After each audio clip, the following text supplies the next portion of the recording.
I'm Edie Lush, and I'm the executive editor of Hub Culture. Absolutely delighted now to be with a friend here in the studio, Sachin Duggan. Thank you for having me. Thanks for coming. Chief Wizard of Builder AI has stopped by. Now, the theme this year in Davos is collaboration in a fragmented world. When I say those words, what do you think of? You know, it means so much. It's fragmentation on this sort of geopolitical basis, which I guess is the nexus for the conversation. But from our lens, it's also fragmentation within the economy. You know, you're seeing traditional businesses that are now fighting to stay relevant in an ever digital world. And they're saying, especially the small businesses, I will not go silently into the night. You're seeing people that have ideas and have a lot of passion behind those ideas, but no idea how to get it built. And you're just seeing a massive disparity between the haves and the have-nots.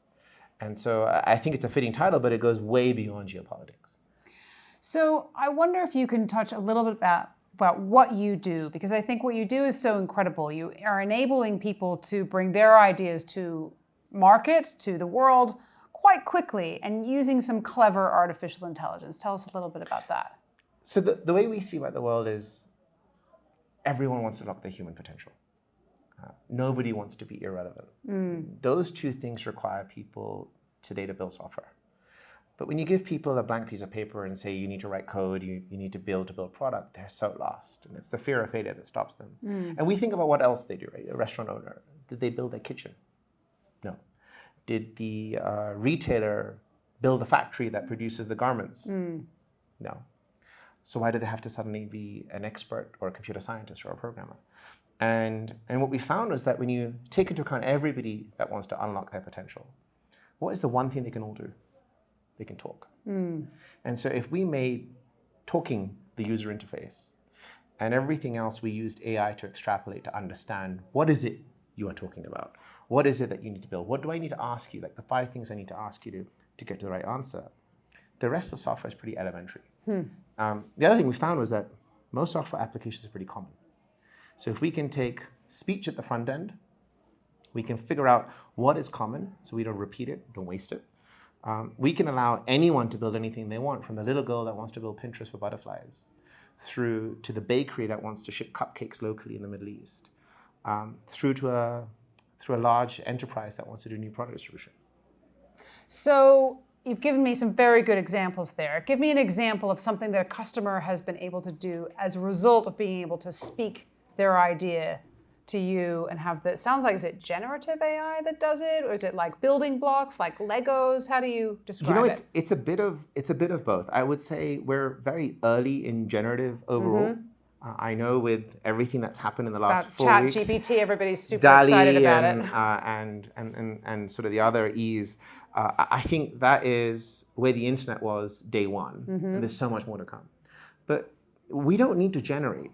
Because in fact, a lot of what makes modern day applications, right the way from simple applications for e-commerce through to getting your employees to learn online, right, or new product distribution, they're built on common frameworks or building blocks. And that doesn't need us to generate. That just needs us to write once and intelligently use again.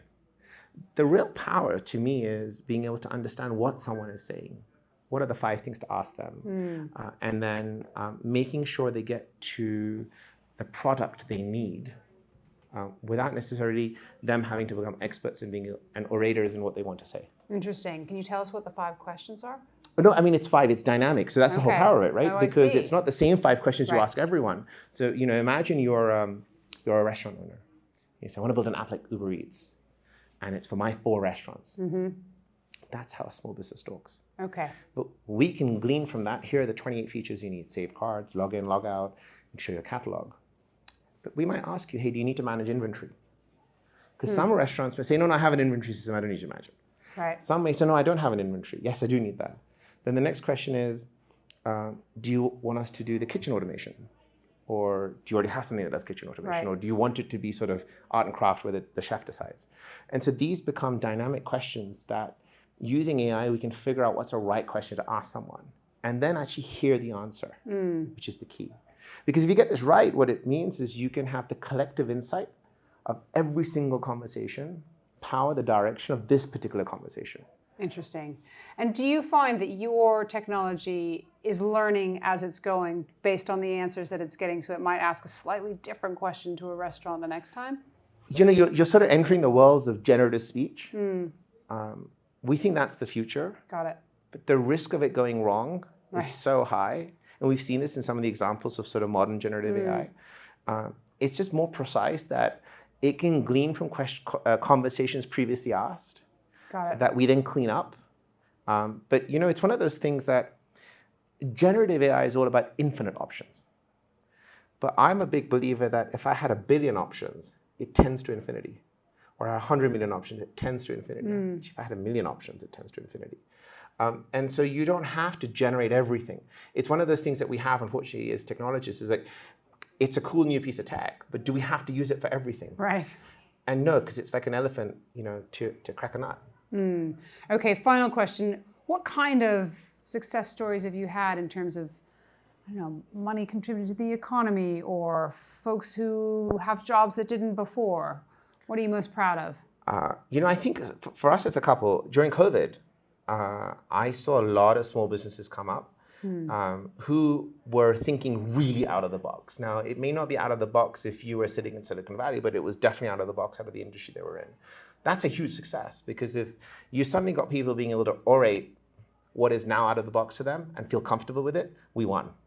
I think the second is the fact that, you know, we can now ship an application in a day to small businesses around the world, sort of in certain categories. That's a huge win, because you could be non-digital week 1 and now suddenly be digital week 2, and that used to take you 6 months before. But I actually think, you know, the real power here is the future. We've always thought about software as something that we have for a year. Well, what if there was a software application just for this conversation? Right. And so the very nature, the nature of software is going to change, and which will mean that it'll become smaller, more nimble, but it'll be more real-time in its nature.